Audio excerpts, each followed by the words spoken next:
Gbàgede Ìmọ̀ TV, Gbàgede Ìmọ̀ TV, níbi wọ́n ti ń dábí ẹ̀dùn tí wọ́n ń rọ̀ bí òwú. Gbàgede Ìmọ̀ TV, láti ń gbóhùn sáfẹ́fẹ́, láti ń dábí ẹ̀dùn tá ń rọ̀ bí òwú.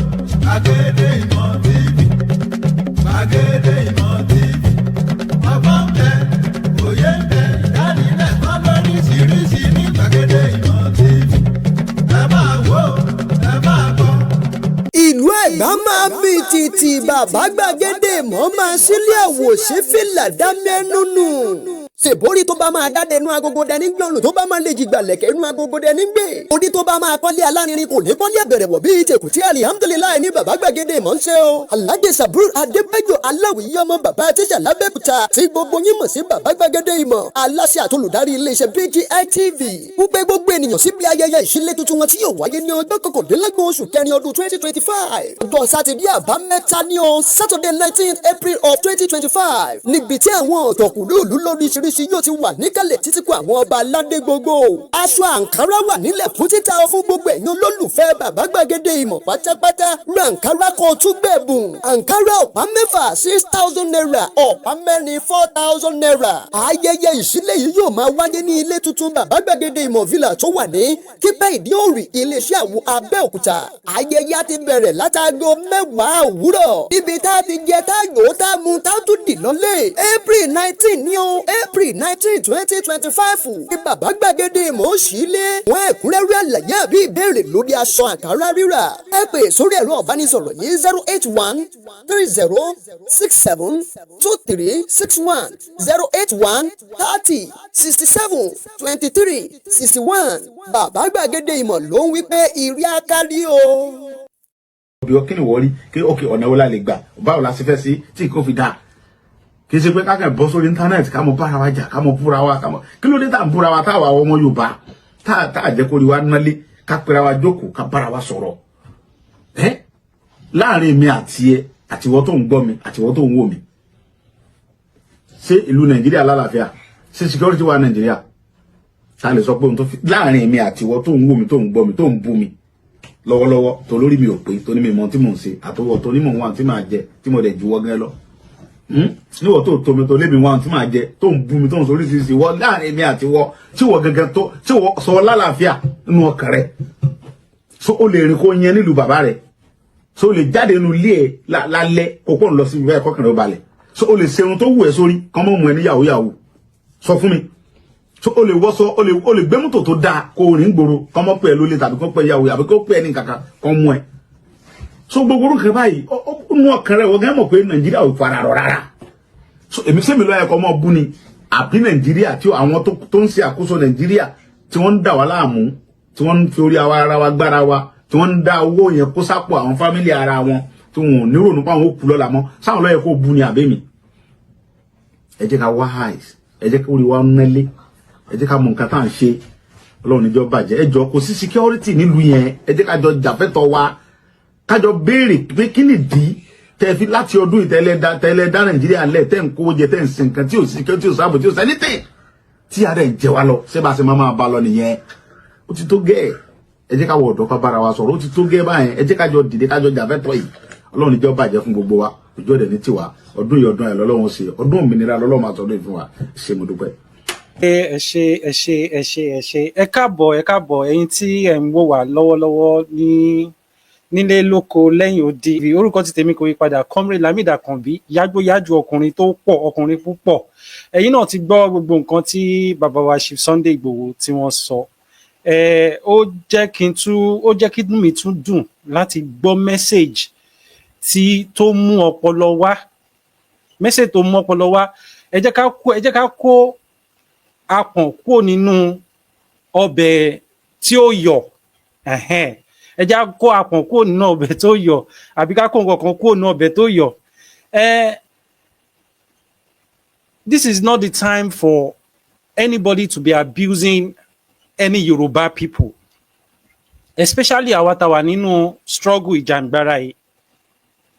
This is not the time to condemn, because ó ń bọ̀ as ọmọ Yorùbá tó bá dé tán gbogbo wa ló máa kàn.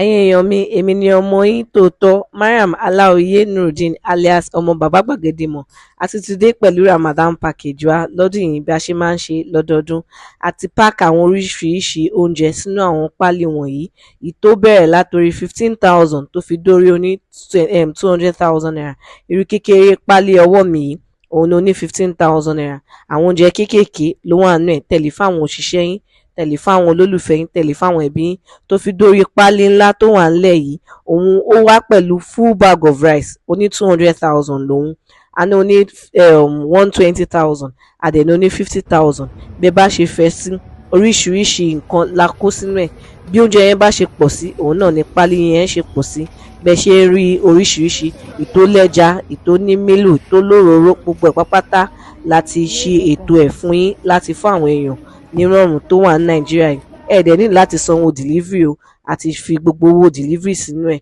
àti wá ní èyí tó jẹ́ pé ẹ lè há ní àsàlátù ni fún tefsir ni abẹ́kọ̀fẹ́ fún àwọn èèyàn nínú ààwẹ̀ yìí ìta àti print sí ìta print sí bẹ́ẹ̀ bá ṣe fẹ́ sí kò sí bí a ṣe lè bá yín ṣe ẹ jọ̀ọ́ ẹ kàn sí wa lórí fóònù nọ́mbà wa tẹ́ ẹ̀ ń wò lọ́wọ́lọ́wọ́ báyìí ẹ máa rí flyer wa lẹ́yìn fídíò yìí kẹ́ ẹ fi mọ gbogbo àwọn ètò tá a ti ṣe kalẹ̀ fún yín Ramadan Kareem.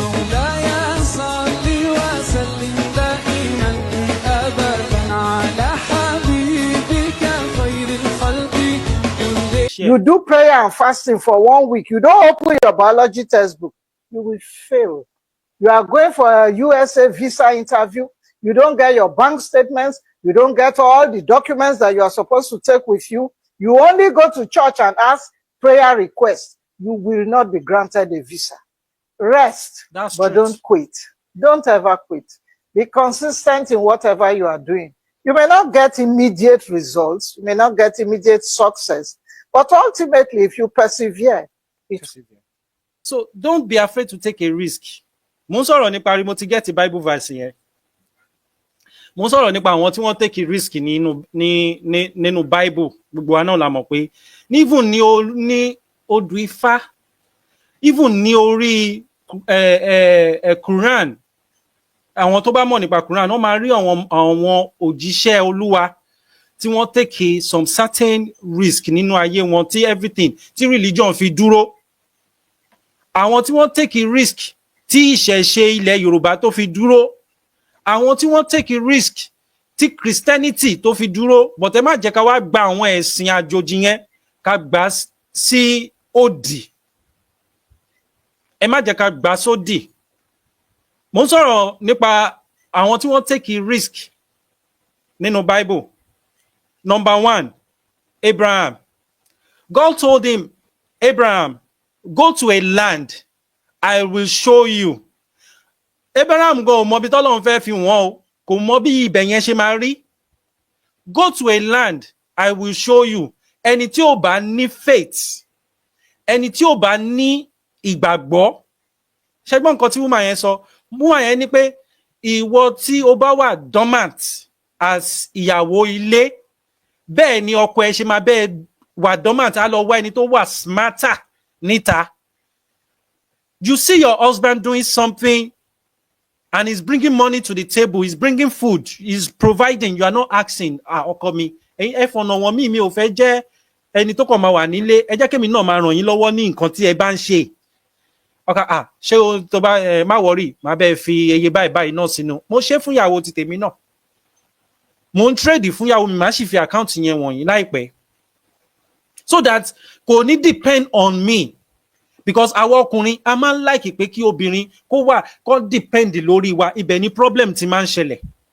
Àwọn obìnrin míì dẹ̀ wà tó jẹ́ wípé wọ́n fẹ́ kí ọkùnrin kó depend lórí wọn, kó jẹ́ pé wọ́n ni wọ́n ń ṣiṣẹ́, wọn ò ní fẹ́ kọ́kùnrin yẹn ṣiṣẹ́. Ìwọ tó bá ti wà lazy, o ti wà lazy ni. Time will come, you'll be useless. Nígbà tó bá ti dé time retirement yẹ. Bóyá wá bímọ ni o.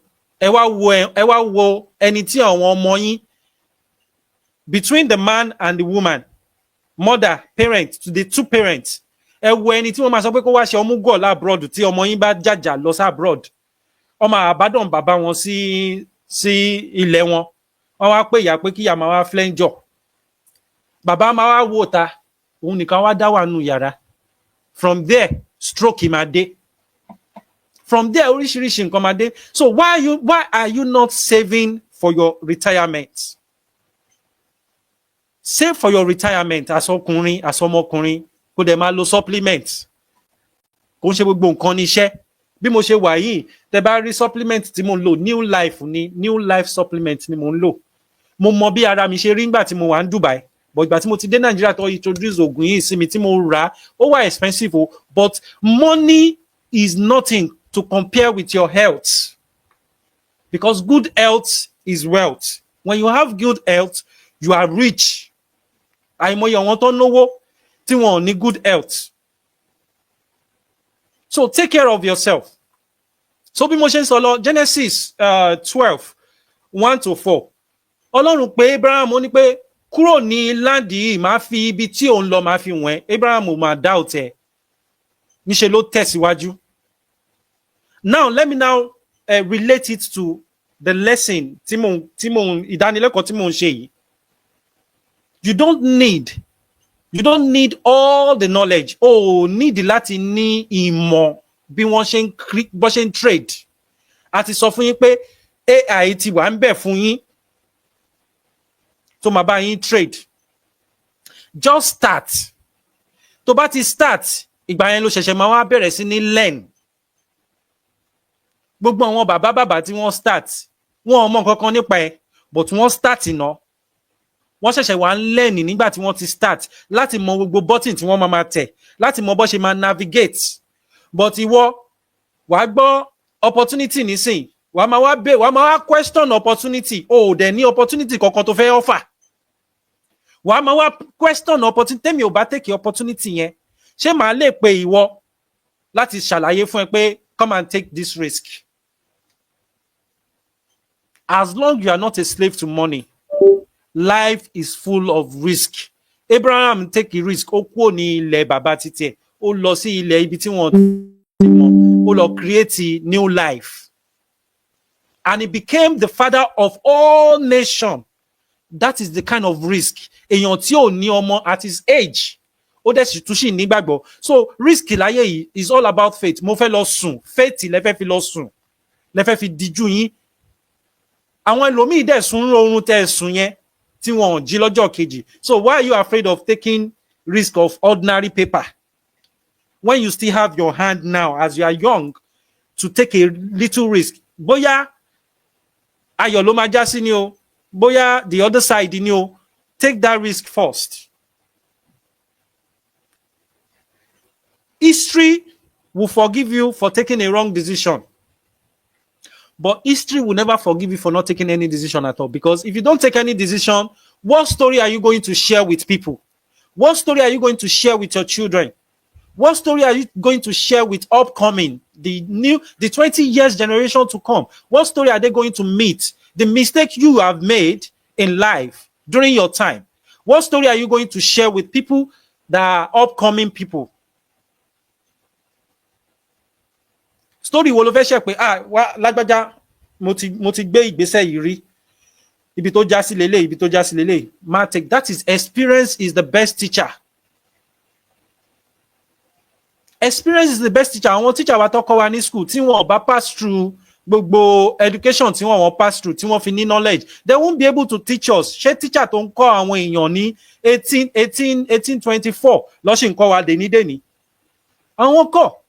Àwọn tí wọ́n ti ṣe ìmọ̀ tó lè ṣe, wọ́n ti impact life àwọn èèyàn.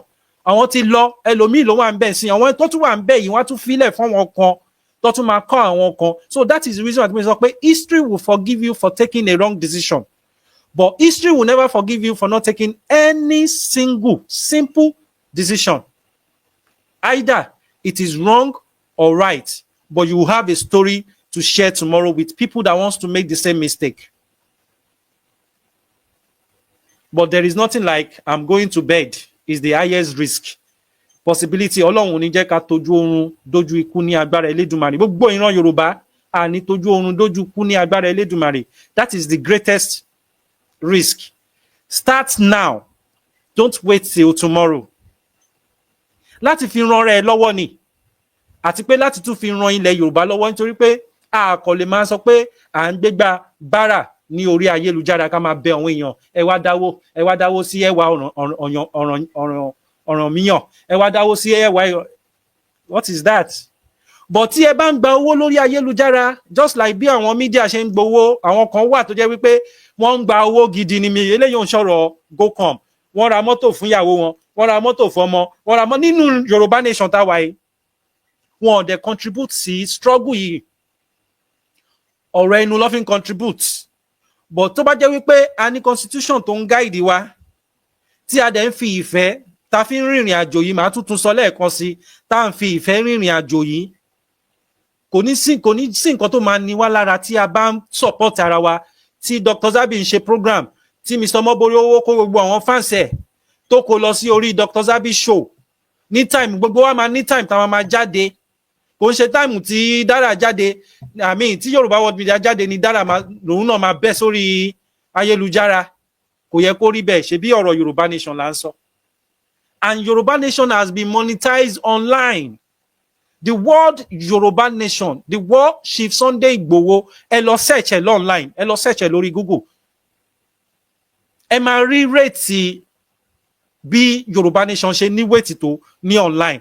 Àwọn kan wá wà tí wọn tẹ̀ wà nínú ìjàngbara, wọn ò sí ní group kankan, wọn ò contribute, wọn kàn sọ̀rọ̀ Yoruba nation.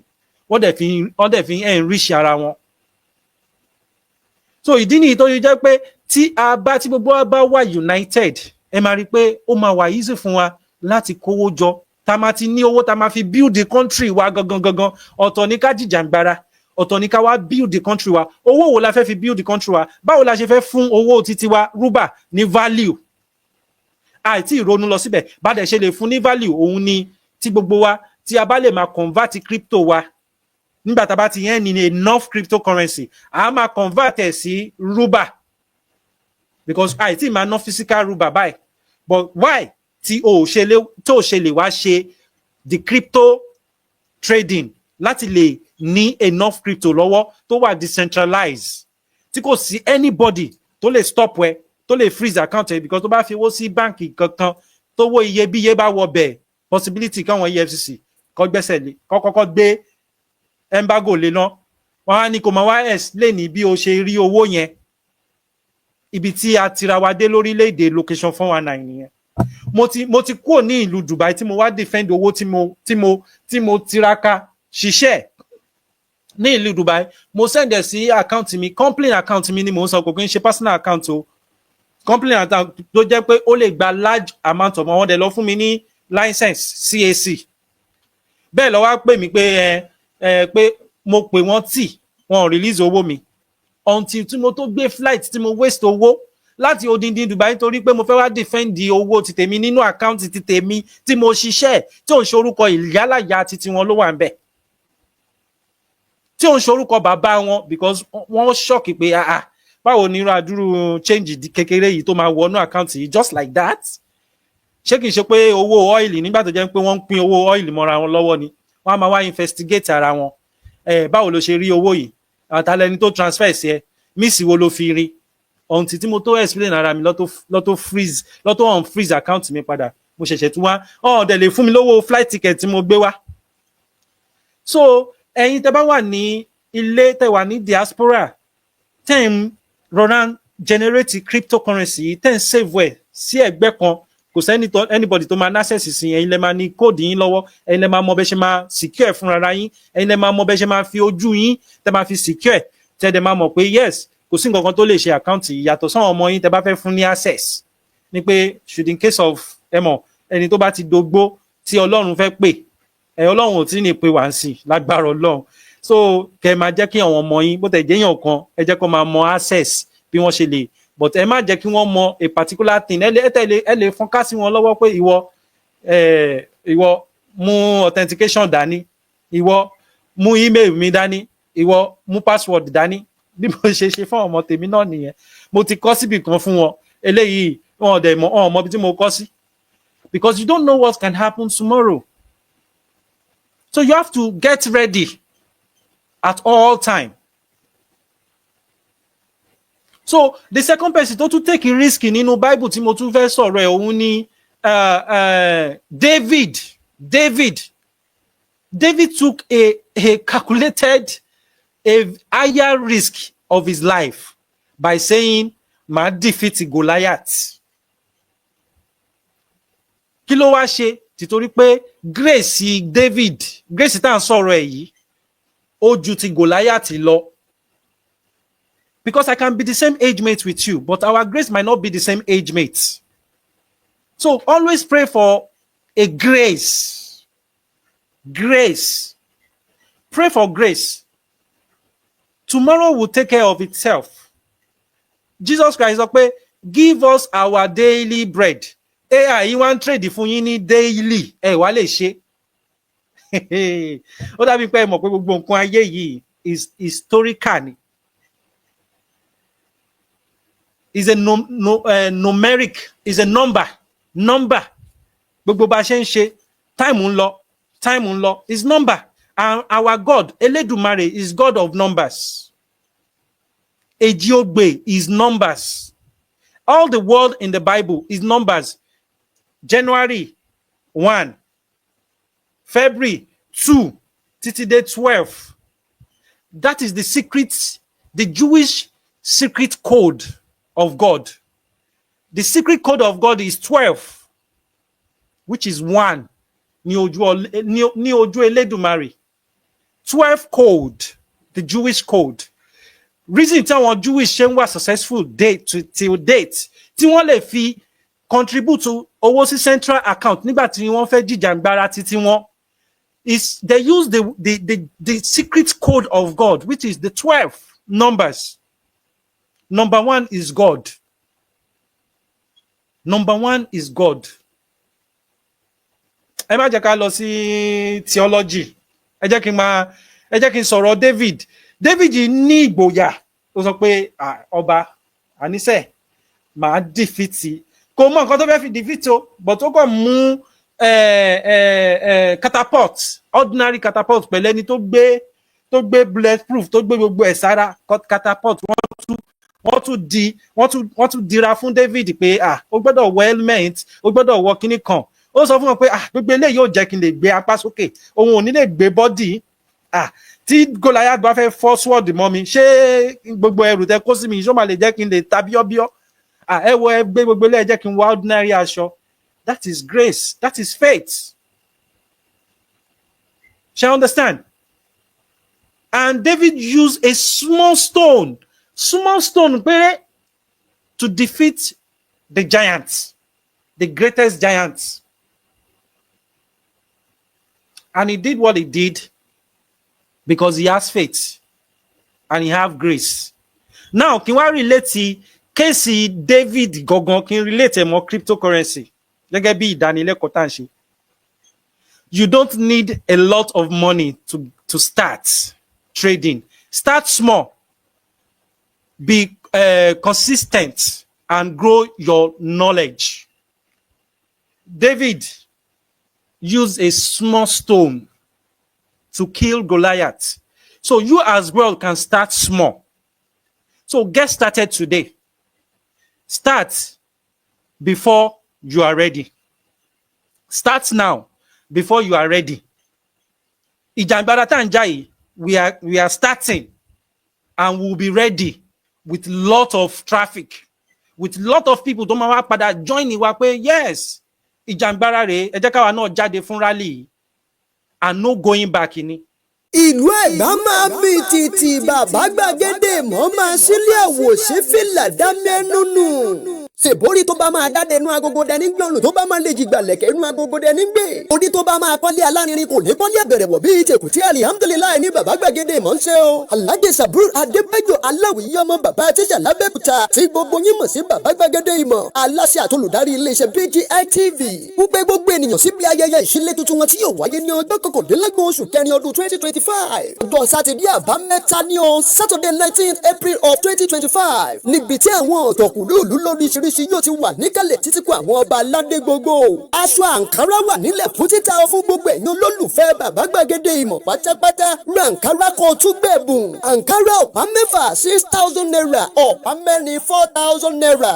Ayẹyẹ ìṣílẹ̀ yìí yóò máa wáyé ní ilé tuntun bàbá gbàgede ìmọ̀ villa tó wà ní Kípẹ́ Ìdí-Òrì, iléeṣẹ́ àwo Abẹ́òkúta. Ayẹyẹ á ti bẹ̀rẹ̀ látago 10 òwúrọ̀. Ibi tá a ti jẹ tá a yòó tá a mu tá a tún dì lọ́lé. April 19 ní o, April 19, 2025. Ní bàbá gbàgede ìmọ̀ ó ṣí lé. Wọ́n ẹ̀kúnrẹ́rẹ́ àlàyé àbí ìbéèrè lórí aṣọ àǹkárá rírà. Ẹ pè sórí ẹ̀rọ ìbánisọ̀rọ̀ yìí 081 30 67 23 61 081 30 67 23 61. Bàbá gbàgede ìmọ̀ ló ń wí pé ìrí akárí o.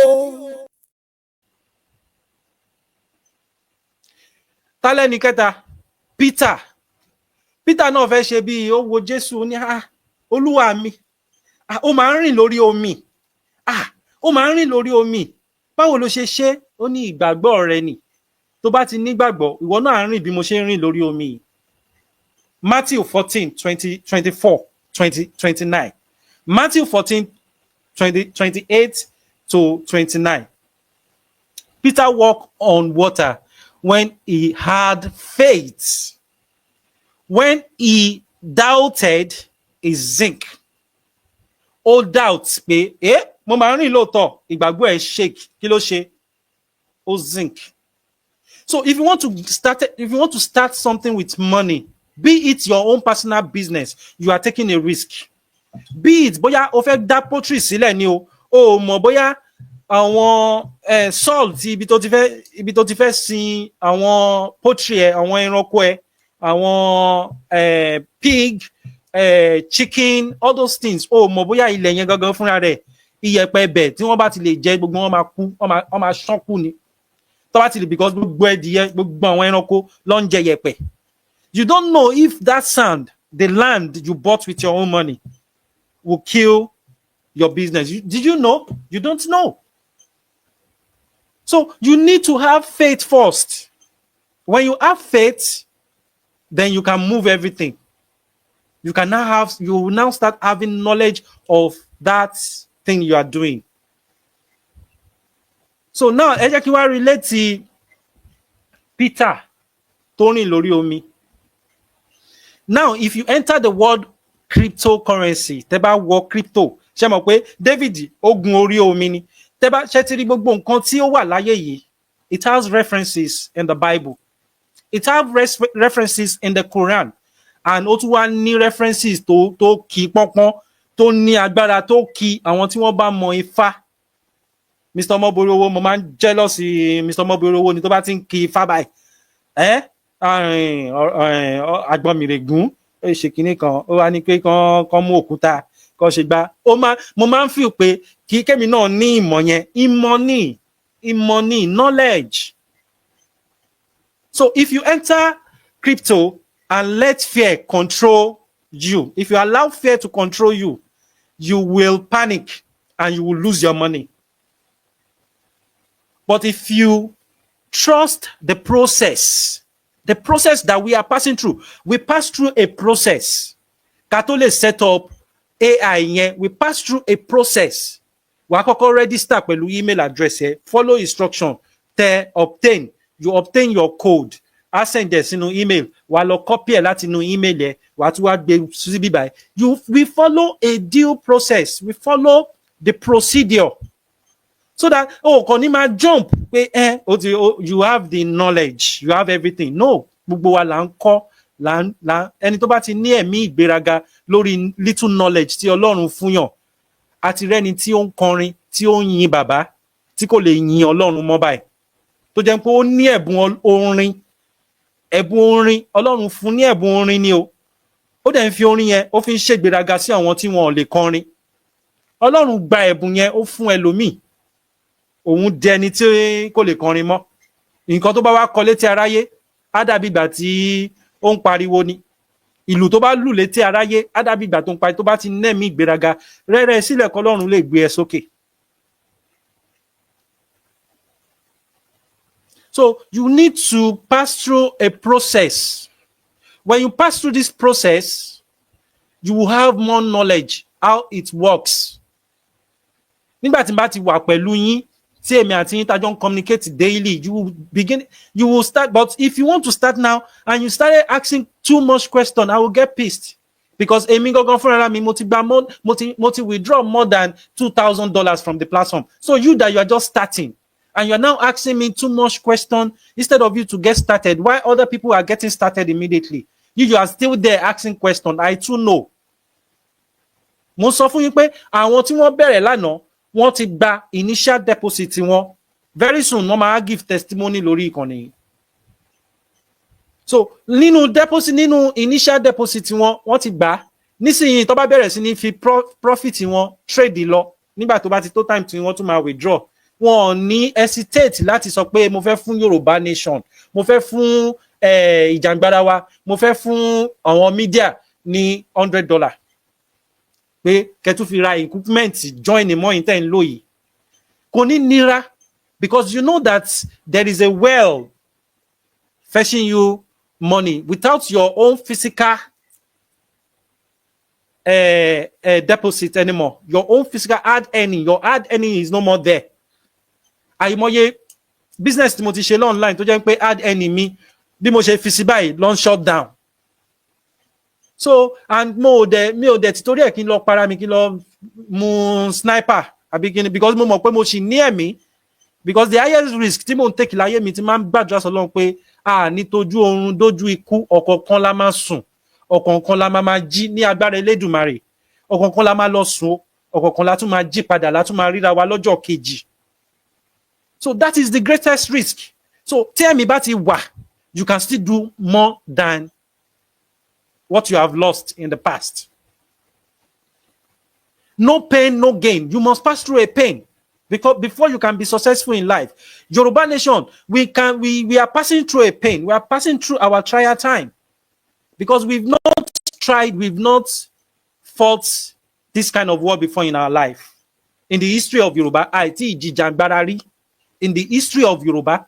So we are trying and we are amending our error.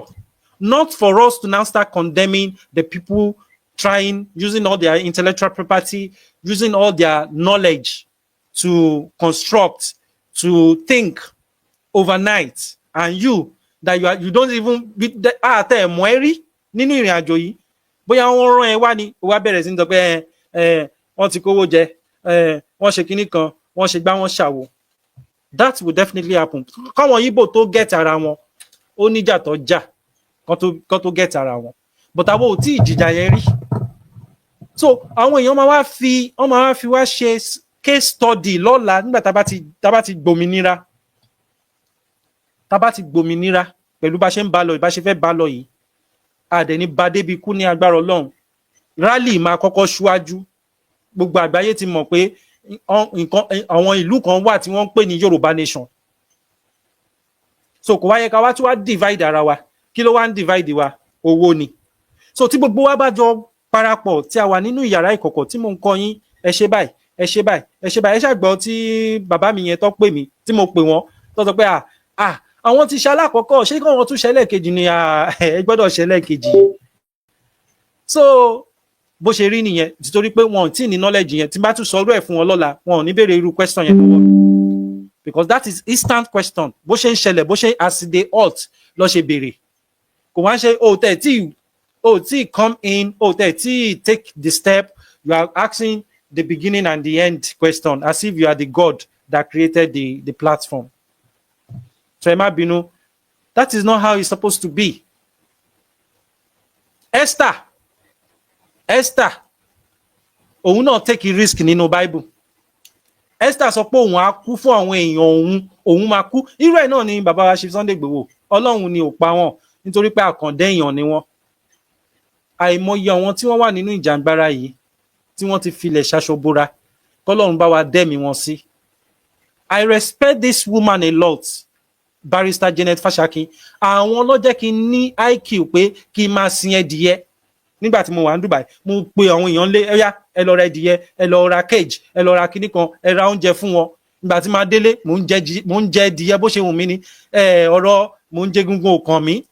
ọ̀rọ̀ mi ò róúnjẹ jẹ kò kàn mí tó bá ń ṣe woman yìí tó sọ pé ẹ jẹ́ ká máa ṣe oko etílé. Nǹkan tọ́lọ́run fún wọn nìyẹn, ẹ̀bùn tọ́lọ́run fún wọn nìyẹn. That is the knowledge that God imparted in her, and she used it well. May her soul keep resting in peace. I love her so much. Mo tún bá wọn ṣiṣẹ́ nínú pé wọ́n ṣe prógrámù bí wọ́n ṣe máa educate àwọn ọmọ Yorùbá nípa law. Meet our lawyer, Barrister Janet Fashakin, kọ́lọ́run kó bá wa fọ̀run kẹ́wọn. Àwọn ló gbé oko etílé wá tí gbogbo wa yìí tẹ́mi gan fi mọ nǹkan tó ń pè ní kéèyàn máa ṣoko díẹ̀díẹ̀, tí mo gbin ata ní compound mi, tí mo gbin ilá fresh ni mo ń jẹ. That is the original plan of God. He said, go and have dominion on everything that crop, every living thing. Every crops, go and have dominion. Are you having dominion on those things? Adẹ̀fẹ́ jìjàgbara. So why are we not? Kí ló dé tá tí ẹ jẹ́ ká máa save sílẹ̀ fún orílẹ̀-èdè Yorùbá now? A mọ̀ pé àìtí ìgbà. Tẹ́ bá nígbàgbọ́ pé a máa gbà, ẹ jẹ́ ká máa save owó fún Yorùbá nation. Ká máa fi cryptocurrency, ká máa save ẹ̀sẹ̀gbẹ́ kan. Tí a bá wá nílò ẹ̀, gbogbo wa lájọ máa pawọ́ pọ̀, tá máa sọ pé okay, ẹ jẹ́ ká fún wa SDM ní iye báyìí, kó fi ṣe nǹkan báyìí. Àwa tá ń ṣe yìí, tá ń trade yìí, la máa sọ pé yes, àwa la máa wà in control of the money.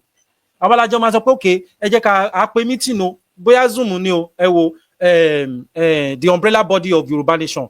Wọ́n ní di iye báyìí, kí ni ká ṣe? A ní iye báyìí no account. Èló ni ká release fún wọn. Àjọ máa ṣe ni, eléyìí ń ṣe. It is the knowledge God gave me. Èmi kọ́ ni mo ní knowledge yẹn. Anything, gbogbo àwa tá wà nínú ìjàngbara yìí, whatever you throw in public domain, don't say it is your own again. It now belongs to the domain, to the public. It belongs to the nation. The idea that you have, that God gave you, you think it is your property? It is God. No, it can be your intellectual property, but it's God that gave it to you to use it for the liberation of your people. Esther sọ pé òun fẹ́ kú fún òun. Is the highest risk also. And he approached the king and he said, I don't mind to perish for my people. Esther said that. The same thing Chief Sunday Gbogbo, the same thing Baba wa Banji Akintoye. Ẹ̀yin kan tẹ́ máa wà nínú group kankan tá mọ̀ bí tẹ́ wà, tá mọ̀ nǹkan tẹ́ ń ṣe lẹ́yìn phone. Ẹ máa wá fi tọ́ funfun, ẹ fi tọ́ dúdú sínú, ẹ máa wá funfun síta. Ẹ máa sọ̀rọ̀ tí ò yẹ kẹ́ sọ sí àgbàlagbà. Ẹ̀yin náà dẹ̀ máa dàgbà o. Èwo lẹ́yìn gangan ti ṣe rí. Ẹ̀yin tẹ́ ń sọ̀rọ̀ yìí, ẹ wá lead rally, ẹ wá síwá, ẹ wà níwájú, ká tẹ̀lé yín, a máa tẹ̀lé yín. Tẹ́ bá mọ̀ pé ẹ dá tán, pé ẹ tó tán. Onítìrí kò lead rally kankan rí láyé ẹ̀ láti ìgbà tó ti ń da Yorùbá nation láàmú. Kò bọ́ta rí kó sọ pé èmi lélẹ́yìí o, òun lead rally òmìnira 2022. Ẹ má bínú, mo kàn tún yà síbẹ̀ nìyẹn. Kò sẹ́ni tó fẹ́ kú fún èèyàn kankan. Èèyàn tó wá ṣetán láti kú fún wa, àwa bẹ̀rẹ̀ sí ní condemn ẹ̀. Does it make sense? And àwa kan dẹ̀ wà nínú group yẹn, a dẹ̀ jókòó tẹ́rẹ́rẹ́, a jókòó pa síbẹ̀ because ó ń dùn mọ́ yín, wọn ń kọ́yàn níwáwù. You can't teach me how to behave. It's because you are enjoying what they are saying in that group. That's why you remain there. Because you are celebrating the downfall of those people that are talking rubbish in that group. Instead of you to opt out and said, everybody is like pé ọ̀dàlẹ̀ Yorùbá lẹ́yìn tẹ́ ń condemn àwọn tí wọ́n ti ṣiṣẹ́ takuntakun, tí wọ́n ò bá ṣiṣẹ́ takuntakun, ṣé ìwọ yìí lè sọ̀rọ̀ ni? Ìwọ yìí ṣó lè sọ̀rọ̀ nínú group. Ẹ wá sọ ayélujára, wọ́n sọ di fracas, kó máa condemn ọmọ Yorùbá ẹgbẹ́ wọn. Níbo lẹ ti rí àwọn Fúlàní tó ń condemn ara wọn rí? Níbo lẹ ti rí àwọn Haúsá tó ń condemn ara wọn rí? Bá tẹ́ mọ̀, kò yẹ kí ìran títí wá rí bẹ́ẹ̀, ọmọlúàbí la pera wa náà. Esther took a risk, a calculated one. Ó nígbòyà, ó bìnrin. Ó nígbòyà, ó lọ bá ọba, ó ní pé àníṣe mo fẹ́ kú fún àwọn èèyàn mi. If I like, I perish. Àwọn èèyàn ẹ̀ tún sọ fún pé Esther má máa lọ, ọba yẹn máa sọ, ó máa lè sọ pé kó lọ bẹ́ orí ẹ̀ sí orí sídìí Ògún. Ó ní pé tó bá wù mí, tó bá wù Ọlọ́run bẹ́ẹ̀, ẹ jẹ́ kí n lọ perish, but màá sọ nǹkan tí mo fẹ́ lọ sọ fọ́ba. And she did it for the Jewish. Ó ṣe obìnrin nìyẹn. Ẹ jẹ́ kí n wá relate it to cryptocurrency tá à ń ṣe yìí. Early investors in Bitcoin, àwọn tí wọ́n ti ṣe kọ́kọ́ ṣe ni o. Àwọn tí wọ́n ti kọ́kọ́ ṣe Bitcoin nígbà yẹn, nígbà tí Bitcoin ṣì wà ní rate of $1 to 1 Bitcoin.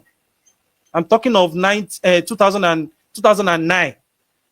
Àwọn tí wọ́n rí vision tó tẹ̀ mọ̀ bí tó máa já sí, tó mọ̀ wọ́n kàn fi ń shop online ni lórí one website tí wọ́n fi ń ra ọjà. Just like bí a ṣe sọ pé a fẹ́ ṣe rúbà wa, ó yẹ ká ní supermarket tó máa jẹ́ ọmọ Yorùbá ló ní supermarket yẹn, tí ẹ dẹ̀ máa ní application rúbà lọ́wọ́, tẹ́ dẹ̀ máa sọ pé okay, you can use rúbà to buy.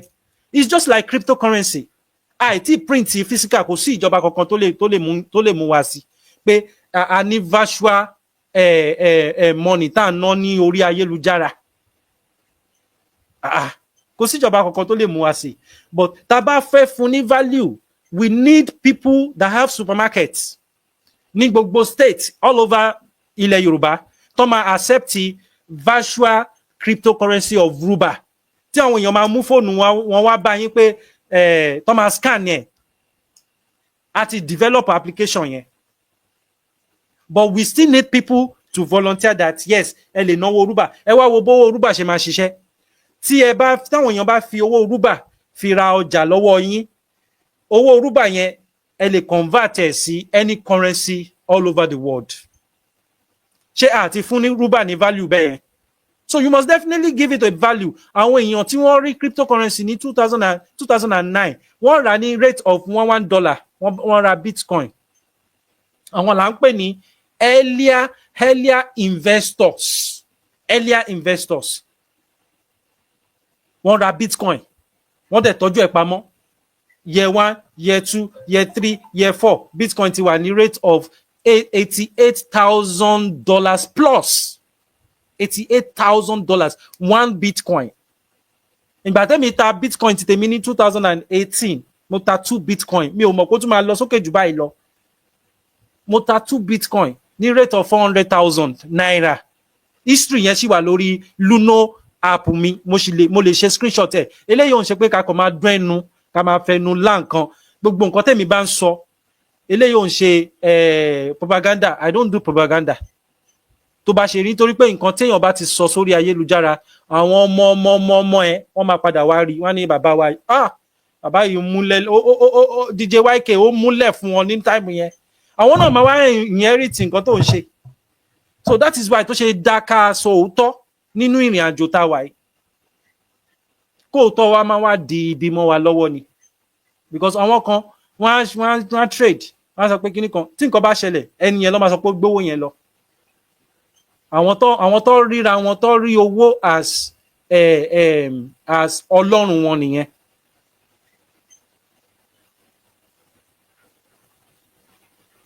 So kí la wá sọ, èèyàn tó wá mọ̀ nípa self determination láàrin gbogbo àwọn tí mo fẹ́ fi Bible reference wọn, òun ni Paul face hardship. Káwọn èèyàn bá sọ pé èèyàn face hardship láyé ẹ̀, Paul ni.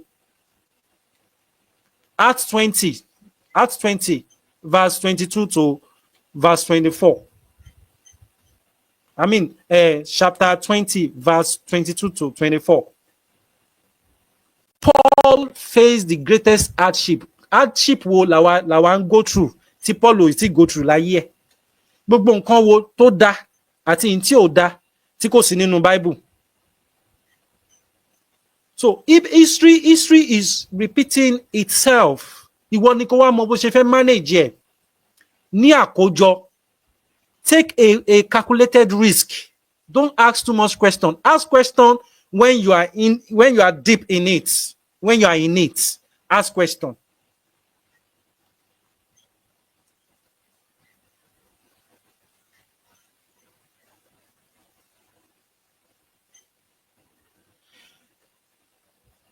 Paul continue láti máa jíyìn rere. Ó jíyìn rere débi pé ìpọ́njú ìṣẹ́ kò sẹ́ni kankan tó ń sọ offering fún, kò tẹ̀ sí nǹkan tó ń jẹ́ offering ní táìmù títẹ̀. Ṣùgbọ́n àwọn pastors wọ́n ń di olówó, wọ́n ń ra private jet. A máa tó mẹ́tò yìí wá sí òpin láìpẹ́.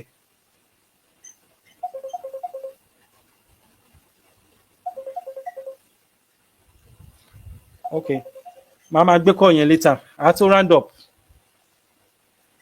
So, let us get started. Bí mo ṣe sọ, Paul ó face the greatest hardship.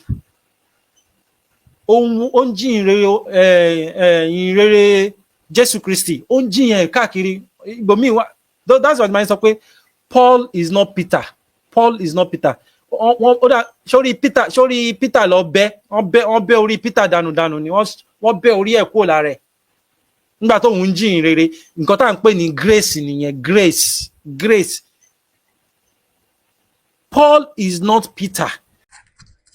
ẹ̀yin èèyàn mi, èmi ni ọmọ yín tòótọ́ Mariam Aláòyé Nurudeen alias ọmọ bàbá gbàgede mọ̀. A ti ti dé pẹ̀lú Ramadan package wa lọ́dún yìí bí a ṣe máa ń ṣe lọ́dọọdún. A ti pack àwọn oríṣiríṣi oúnjẹ sínú àwọn páálí wọ̀nyí. Ìtó bẹ̀rẹ̀ látòrí 15,000 tó fi dórí oní 200,000 naira. Irú kékeré páálí ọwọ́ mi yìí òun ló ní 15,000 naira. Àwọn oúnjẹ kéékèèké ló wà nínú ẹ̀, tẹ̀lé fáwọn òṣìṣẹ́ yín, tẹ̀lé fáwọn olólùfẹ́ yín, tẹ̀lé fáwọn ẹbí yín, tó fi dórí páálí ńlá tó wà ńlẹ̀ yìí. Òun ó wá pẹ̀lú full bag of rice oní 200,000 lòun. A ní oní 120,000, àdẹ̀ní oní 50,000. Bẹ́ẹ̀ bá ṣe fẹ́ sí, oríṣiríṣi nǹkan la kó sínú ẹ̀. Bí oúnjẹ yẹn bá ṣe pọ̀ sí, òun náà ni páálí yẹn ṣe pọ̀ sí. Bẹ́ẹ̀ ṣe rí oríṣiríṣi ìtó lẹ́ja, ìtó ní mílù, ìtó lóróró, gbogbo ẹ̀ pápátá láti ṣe ètò ẹ̀ fún yín láti fún àwọn èèyàn ní rọrùn tó wà ní Nàìjíríà yìí. Ẹ dẹ̀ ní láti sanwó delivery o, àti fi gbogbo owó delivery sínú ẹ̀. Àti wá ní èyí tó jẹ́ pé ẹ lè há ní àsàlátù ni, fún tefsir ni, abẹ́kọ̀fẹ́ fún àwọn èèyàn nínú àwẹ̀ yìí. Ìta àti print sí, ìta print sí. Bẹ́ẹ̀ bá ṣe fẹ́ sí, kò sí bí a ṣe lè bá yín ṣe. Ẹ jọ̀ọ́ ẹ kàn sí wa lórí fún phone number wa tẹ́ ẹ̀ ń wò lọ́wọ́lọ́wọ́ báyìí. Ẹ máa rí flyer wa lẹ́yìn fídíò yìí kẹ́ ẹ fi mọ gbogbo àwọn ètò tá a ti ṣe kalẹ̀ fún yín. Ramadan Kareem.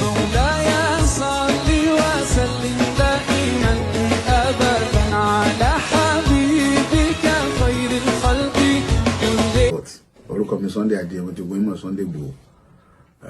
Ìdí tí ó ṣe wà very important, tó ṣe kókó ká gba Yorùbá nìṣẹ́ ni pé ọ̀pọ̀lọpọ̀ nǹkan ló ń ṣẹlẹ̀ nínú Nàìjíríà yẹn tí ò jọra wọn. Tó lè jẹ́ pé ọmọ ẹlẹ́ran wa oúnjẹ egun, ọmọ aláṣọ wa àkísà ló wọ̀.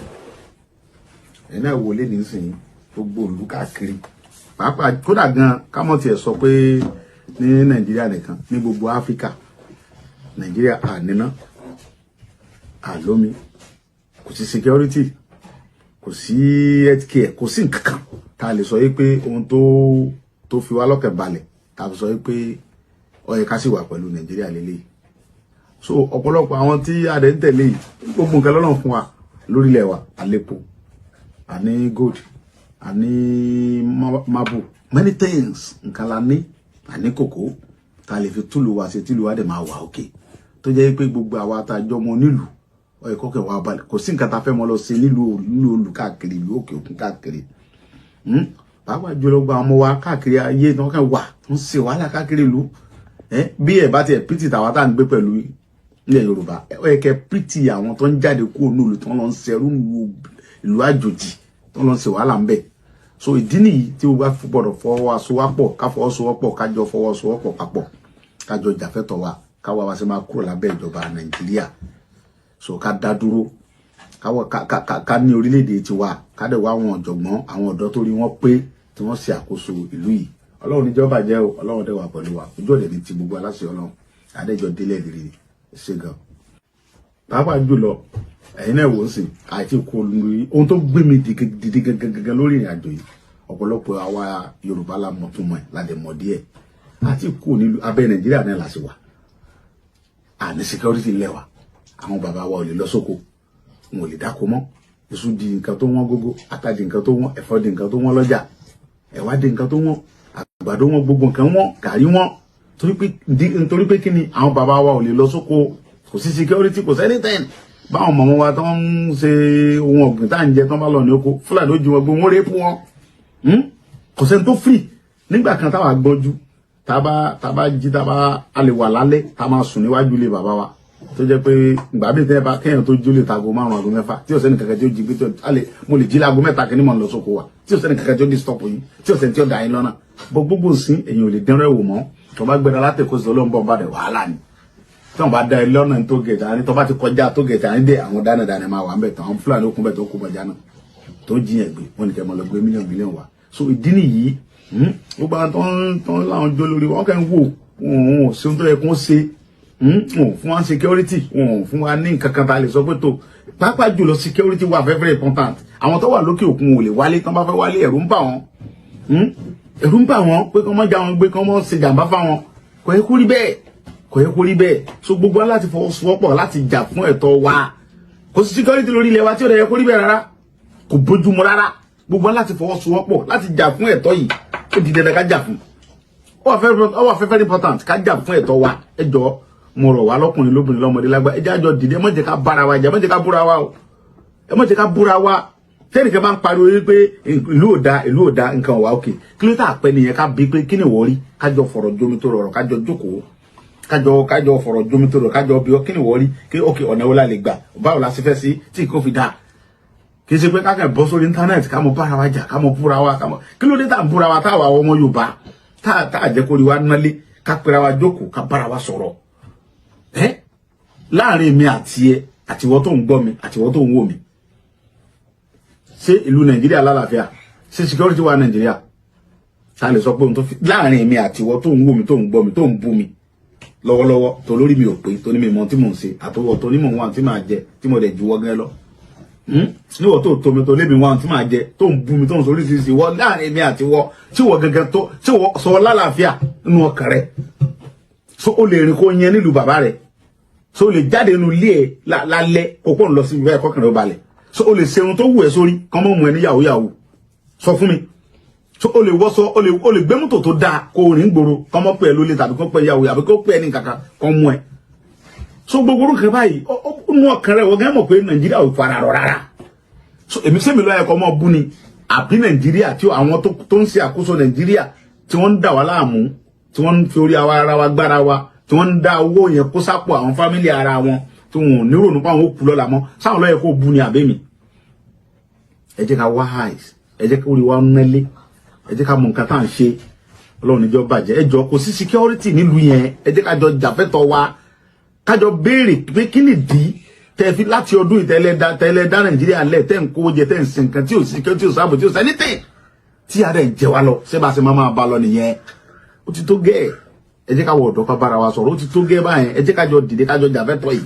Ọlọ́run níjọ́ bàjẹ́ fún gbogbo wa ojú ọ̀dẹ̀ ní tiwa. Ọmọ Yorùbá ẹ jí gìrì. Ẹ jẹ́ ká gba òmìnira tiwa. Ọmọ Yorùbá ẹ jí gìrì. Ẹ jẹ́ ká gba òmìnira tiwa. Òmìnira ni Yorùbá fẹ́ o nílẹ̀ bàbá wa. Òmìnira ni Yorùbá fẹ́ o nílẹ̀ bàbá wa. Ọmọ aláṣọ ò gbọ́dọ̀ wá kìsà, ọmọ ẹlẹ́ran ò gbọ́dọ̀ jẹ́gun.